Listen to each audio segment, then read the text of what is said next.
જય સ્વામિનારાયણ સ્નેહી સત્સંગીઓ અને મારા વાલા મિત્રો, તો આજે આપણે સ્વામિનારાયણ ભગવાનના અદ્ભુત પરચા માટે વાત કરીએ. આ ઘટના સ્વામિનારાયણ મંદિર એટલે કે અમદાવાદમાં આવેલા મણિનગરના સ્વામિનારાયણ મંદિરની ઘટના છે.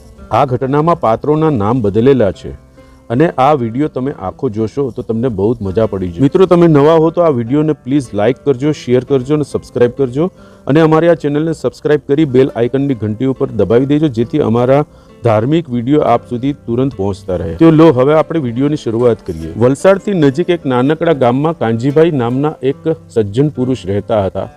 તે પોતાના પરિવાર સાથે સુખ અને શાંતિથી રહેતા હતા. તે એક નાનકડો વ્યવસાય કરતા હતા. તે વ્યવસાયમાં તેમને ખૂબ સરસ કમાણી થતી હતી. તેમના ઘેરથી પુત્ર અને પત્ની પણ બહુ જ ધાર્મિક હતા. બન્યું આવું કે એ સજ્જન પુરુષને થોડા સમય પછી ધંધામાં નુકસાની આવી.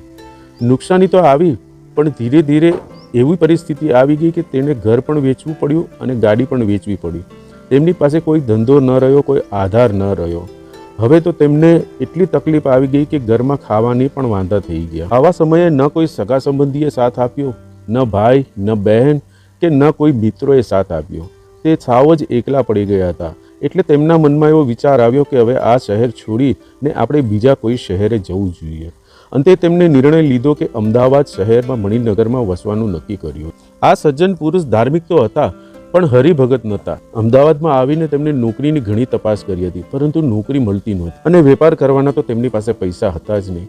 હવે આ આખા પરિવારની જવાબદારી એમના ઉપર હતી, એટલે ઘણા ચિંતિત રહેતા હતા. કાનજીભાઈ ધાર્મિક પ્રવૃત્તિવાળા હતા, એટલે સામે જ એક સ્વામિનારાયણ ભગવાનનું મંદિર હતું. અવારનવાર ત્યાં તે શાંતિ માટે જતા હતા. એક વખત થયું એવું, એક સંતની નજર તેમના ઉપર પડી. સંત તેમની પાસે ગયા અને કીધું, હે ભગત, તમને ઘણા દિવસથી તમને જોઉં છું અહીંયા, તમે આ એક જ જગ્યાએ બેસી રહો છો, તો શું કંઈ તકલીફ છે? ત્યારે કાનજીભાઈએ કીધું કે ના, તકલીફ તો છે, પણ હવે હું તમને શું કહું? ત્યારે સંતોએ કીધું કે જે પણ હોય તે અમને કહી શકો છો, અને આ સ્વામિનારાયણ ભગવાનનું મંદિર છે, તમે તેમને પણ કહી શકો છો. જરૂર ને જરૂર મને આશા છે તમારી આ તકલીફો છે તે દૂર થશે. ત્યારે કાનજીભાઈને થોડીક હિંમત આવી. પોતાની સાથે જે બનેલી હતી ઘટના તે વિગતવાર તેમને કહી. સંતોએ તેમને દિલાસા આપતા કીધું, બસ આટલું જ, તેમાં શું ગભરાઈ જાઓ છો ભગત, આવો મારી સાથે. એમ કહી સંતો તેમને મંદિરમાં લઈ ગયા અને કીધું કે હવે આ મૂર્તિની સમક્ષ તમારે જે પણ કહેવું હોય તે કહો અને જે માગવું હોય તે માગો. મને વિશ્વાસ છે કે મારા સ્વામિનારાયણ બાપા તમારું દુઃખ જરૂરથી દૂર કરશે. કાનજીભાઈ અને તેમનો 10 વર્ષનો નાનો છોકરો બંને આંખ મીચીને સ્વામિનારાયણ બાપાની સામે રડતા રડતા જે પણ માગવું હતું તે માગ. કાનજીભાઈએ કીધું કે હે સ્વામિનારાયણ ભગવાન, હું તો તમારી સમક્ષ આ પહેલી વખત આવ્યો છું. મારે ખૂબ જ તકલીફ છે. મારી પાસે કામ ધંધો નથી, મારી પાસે ખાવાના રૂપિયા પણ નથી. હું ઘરે શું લઈને જઈશ? મારી આ તકલીફ દૂર કરો. મેં શું કોઈનું બગાડ્યું હતું જેની મને સજા મળી રહી છે? સ્વામિનારાયણ ભગવાનને પ્રાર્થના કરી અને દ્વાર બંધ થયા એટલે તે આપણી પોતાની ઘરે જવા નીકળી પડ્યા. જેવા મંદિરના પગથિયા ઉતરતા હતા ત્યાં તો શ્રીજી બાવાની એવી કૃપા થઈ કે નીચે ઉતરતા જ છેલ્લા પગથિયા ઉપર અમેરિકન ડોલરની નોટોનો સરસ સજાવટ થયેલી હતી, જાણે કે સ્વામિનારાયણ ભગવાને તેમના માટે જ ગોઠવીને મૂક્યા હોય. આ જોઈને કાનજીભાઈ અને તેમનો પુત્ર આશ્ચર્ય થઈ પામ્યા. તેમણે વિચાર્યું કે આ શું, આટલા બધા પૈસા કોના પડી ગયા હશે? આજુબાજુમાં જોયું, પરંતુ કોઈ નજરમાં આવ્યું નહીં, કારણ કે બપોરનો ટાઈમ હતો. પછી તેમણે વિચાર્યું કે હવે આનું શું કરવું?